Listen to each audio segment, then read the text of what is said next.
everybody. On today's show, the Maple Road Broadcasting System presents an American director navigating his meteoric rise. It's as if from now on in his life, he hit a vein of good luck. A 25-year-old comes to Hollywood, and under incredible pressure, he produces for his first film, the best motion picture ever made. That's a story that no one in Hollywood would buy, but it happened. An American boy travels abroad. It was a wonderful reunion. They had a lot of picnics and parties and so forth. But around June, it was time for us to come back to the United States. An American soldier returns home from the war. And he earned 4 medals. One was a battle star for unloading battleships under enemy fire.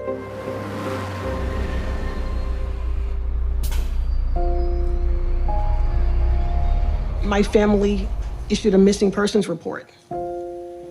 He was missing for 3 weeks. Isaac didn't even know where he was. And the only thing that was different than other citizens of similar situation, was the color of our skin. Officer X, we know your name now. Now that we've found you out, we'll never lose you.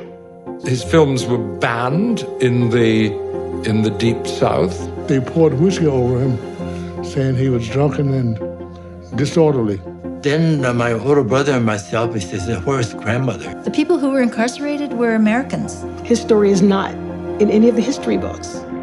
To be born free is to be born in debt. To live in freedom without fighting slavery is to profiteer. Friends of the democratic persuasion, I remain as always, obediently yours. Boom, there you go. That was the trailer for American, an Odyssey to 1947 in theaters in New York, September 8th, and on video on demand, September 12th. It's your boy, Kuya. This is Nerds Rule the World. And as you see on the screen, I'm going to shoot off some air horns. I have the director, Danny Wu, behind the project. Thank you so much for your time, sir. Thank you. It's my pleasure to be here. All right, so this film, I'm curious how it came to be. You look like a younger cat. I know I'm a older guy. I was like looking like timeline. I'm like, why is this brother doing a film set in this time period for such a young guy? I hope I don't sound like an ageist or anything like that. But I'm curious, what was it about this time period for you that you wanted to put together this documentary and kind of bring this to life and this story to life? I think for me, when people study cinema, the first film that, people usually watch is Citizen Kane, right? And when I found out that Orson Welles made that film when he was 25 years old, right? I was around the same age at that time. That's where the connection came, even though it was such a long time ago, someone who was the same age as me was able to make arguably the greatest film of all time on his first attempt and never got that opportunity again. So that's how I kind of delve into that time period. And, I think people get shocked every time, like I'm on video, they assume like I look a different age. But I think I because of my age, I can bring kind of a fresh perspective to the story. When people my age, we think about the 40s, it's such a long time ago. People don't really even want to get into that. But for me, there's so much to learn about the 40s that we can apply to, social problems today. And it's kind of where the roots of some of the problems that we see today started. And so that's why I kind of made this film. It's about the 40s, but in a way, it's also kind of a mirror of our society today. I love that.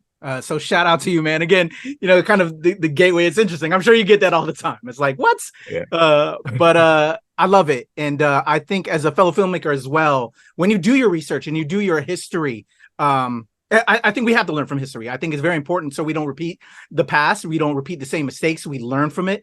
And, as a fellow filmmaker and you like incorporating that Citizen Kane element as a filmmaker yourself, and then everything else that you do, all the different nuances that this documentary takes, found it very interesting. And I love it. But I have to say, I do more scripted stuff.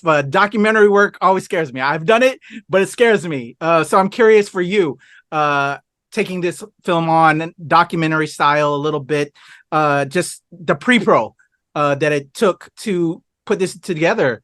What was that like? Did you enjoy that research? Tell me how this, once you got that light bulb moment, I'm going to make this film. Tell me how it started from there and it built to what we see. Well, originally, I really just kind of wanted to make a YouTube video, like no lie, just a 15-minute YouTube video about Orson Welles and how he got driven out of the country. But as I interviewed more people through Zoom, I realized the story was much bigger than just Orson Welles, and I wanted to make a film more about the time that he lived in as kind of like the main theme. Similar to what you said.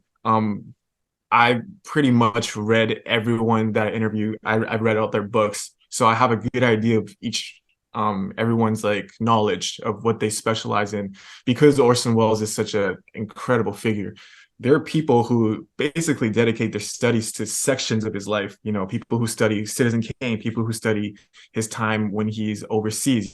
People who study his childhood. So I read all their books, and I did one more Zoom interview with them each. So to make sure that what they, some of the answers they would give, and I was able to write a script out, kind of just like a narrative film almost, just like a script of how I would see the film transition. And I looked back at it the other day, and it's pretty similar to how the film turned out. Obviously, you're gonna give leeway to the different speakers. I think it's probably appropriate to like say it on this on this show, but there's that phrase, let them cook. And we kind of just got different historians, and when they get into a groove, we kind of just let them cook.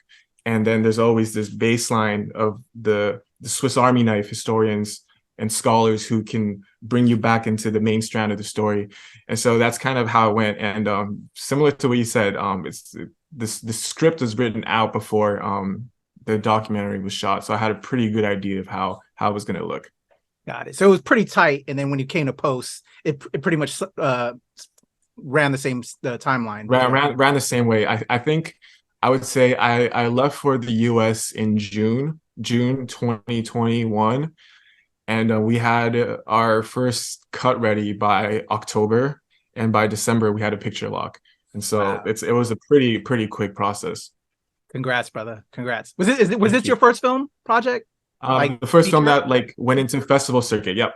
Oh wow, awesome! Congrats, man. I love it. I love to see it, man. When you've been in the throes of things for a long time, it's cool to just see that young energy, man, and just going for it, man. Yeah, it's we were kind of just, when we got our first acceptance to a film festival, we were kind of just excited at that opportunity, and after Mr. Rosenbaum put us on his year-end list, that's when we got invited to like the higher end film festivals in Europe and in Brazil. So it kind of took us to a level that we didn't think that we were going to be able to reach at this stage of my career.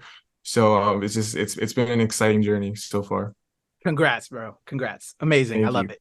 All right. So you put it together. And as we kind of been talking about, the things you learn along the way as you're doing it, and it may not all be there, but it'll come together, especially in post, because you got to lock it, got to finish it up. Yeah. But so let's put it right there for the other filmmakers that are watching this. What are some maybe things you learned that you didn't know from the beginning that you kind of learned along the way? Some pro tips, if you will, and some heeds of advice for those that are watching as they're working on their own projects. I think the better question is, what did I know? Because I don't think there's much. Advice for filmmakers, I think it's the creative side is important, but I think just getting an E&O insurance, stuff like that, get on that soon, because when you sign with the distributor, stuff happens quick. It just I think as a first-time filmmaker, not having gone to film school, I didn't really understand much of that. Another one I think is that would be helpful is just I think I always say this, just trust your instincts. I think it's fine to get advice from other filmmakers. I ask for advice from other filmmakers, but at the end of the day, it's your film. And this is why I don't really like, critiquing other people's films and stuff like that, because there's decisions that you make, in closed doors that only you know why you had to make those decisions, that other people will never be able to relate to. They're not in the room with you. So I would say, just at the end of the day, your film best, and just trust your instinct. Agreed. You hit me with that last one, because I actually have to judge some films for a film festival that I'm a juror on right after I'm done with this interview. I'm like, damn it, you're right. So getting with the documentary, and as you said earlier, you're interviewing a bunch of folks via Zoom. What was that like in that process? First, number one, booking it, finding all the people to kind of flesh out your story, suggestions that, all of the people that you spoke with, and then the actual process of scheduling Zooms and all that can be something, right? Yeah, yes. These are fantastic questions. I'm glad I had the chance to answer them. So it's incredible, because we did this during the height of the lockdown, right? So, just we didn't even know if we would have the opportunity to interview people live. So what happened was, stage one would be, we would have to find the person's email, right? If they already know a friend or someone that is a mutual, we would obviously have the mutual introduce us. If not, we would shoot a cold email and kind of make a case for why you should let this indie filmmaker interview you. And, for us, we didn't have a lot. They don't know who we are, right? So it took a lot of research and stuff like that to kind of write these emails. You got to sell yourself to them, right? And it has to be genuine, because they can sense if you're BSing just by reading an email.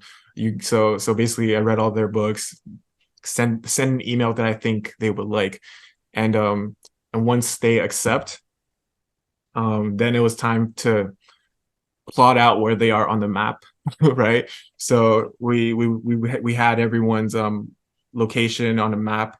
We pinned it, and just trying to see should we fly to this location? Should we drive? And pretty much for me, I just did a road trip across the US. I took 2 flights, but a lot of it's just in the car by myself.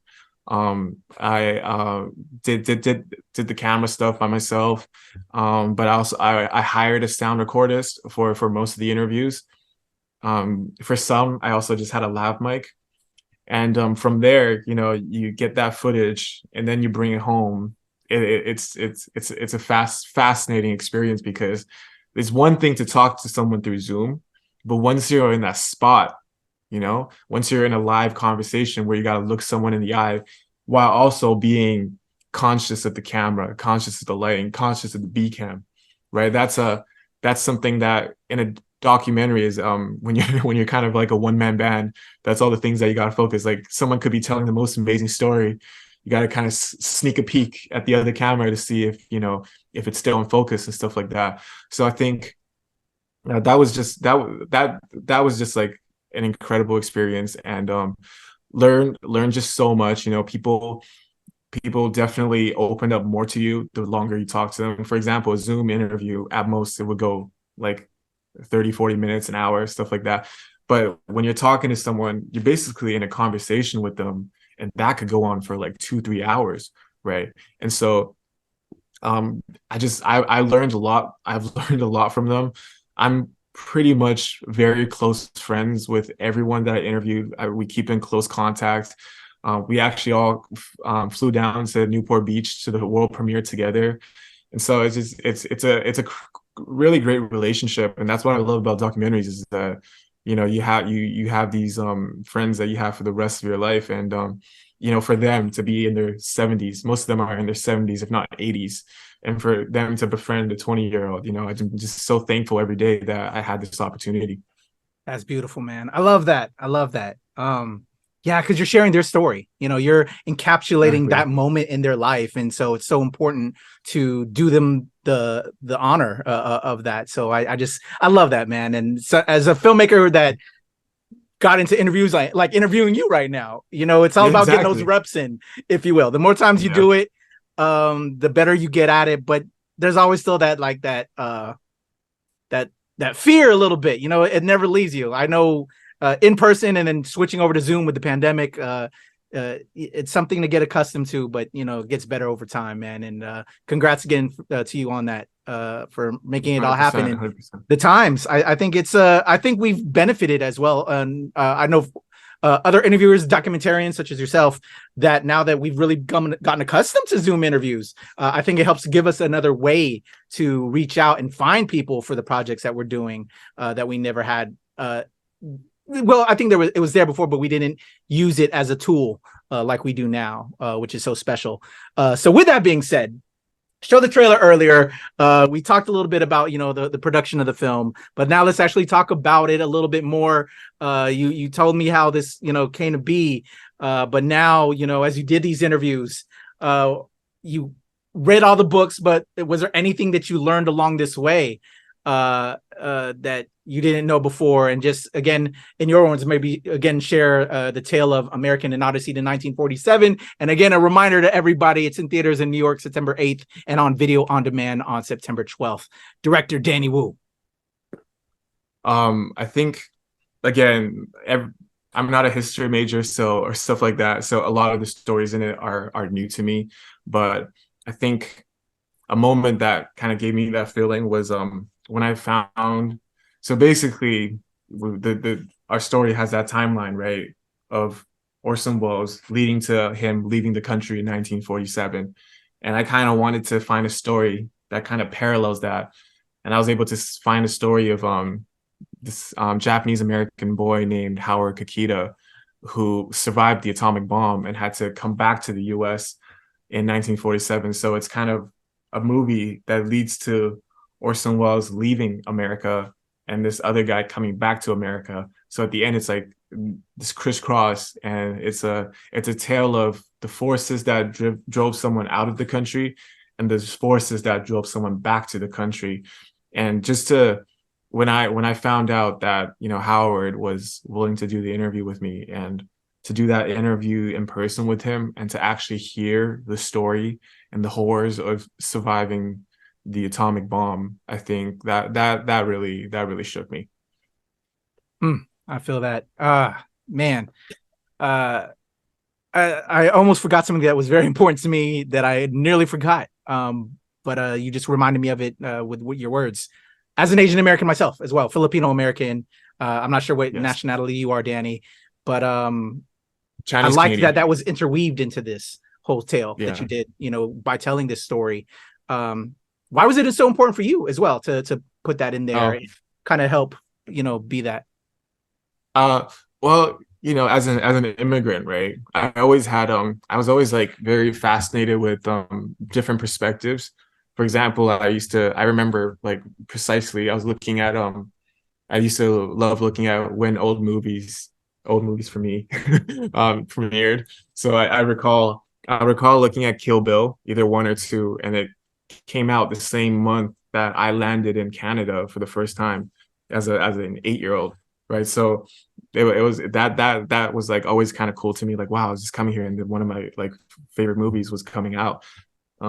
But again, when I learned about the story of Orson Welles, I realized that I wanted to tell the story of the unionship between Orson Welles and President FDR. And Franklin Roosevelt, obviously a great president at the time. And I knew that in this film, we're going to be talking a lot about the positives that he had done.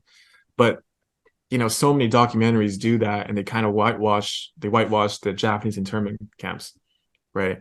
And as an Asian American, and this was during the peak of the COVID racism, and I knew that I want my own spin on it. I want my personal touch in this film. And so I kind of combined the two ideas of like, you know, I wanted another perspective. And so for Howard, he went back to Japan. No, so Howard was born in 1938. Orson's famous War of the Worlds play was 1938. Howard went back to Japan in 40. Orson Welles' Citizen Kane was being produced in 1940. Howard's parents came back being interned and was interned in 42. Orson was in Brazil being asked to make a propaganda film in 42. And then at the end, one comes back and both come back, one leave in 47. And so I just knew that I needed Howard's story in this film. And to relate to an earlier point, you know, Howard was in that script I wrote. I actually didn't have Howard's story in there because there was no way to contact him at that point. And I had sent an email to this atomic bomb society that he was in, and they didn't get back to me, right? And so it was 2 days or a day before I was about to go on this road trip that I was just talking to you about earlier. I get an email back from Howard Kakita saying that he's interested in being in this documentary. Wow. And so we had to kind of go back to I'm like, is this too late to fit him into the story? Is this, you know, and I just, at the end, it was kind of just like, I knew I had to put him in because, you know, this is the dream scenario. And he lives in LA. So a lot of my interviews were in LA. So it was perfect. I can just, you know, there's no extra travel needed. And just so grateful for Howard and giving me the trust, you know, to tell his story. Definitely. Wow, that's beautiful. And man, just amazing. All right, so you locked the film, picture lock, we're done. You did all that heavy lifting, all that work. Again, congrats, man. I know how difficult it is to get a project off the ground and see it all the way through. What has the reception been like? You said earlier you had all the cast that you could get together and you're able to meet up at one of the festivals.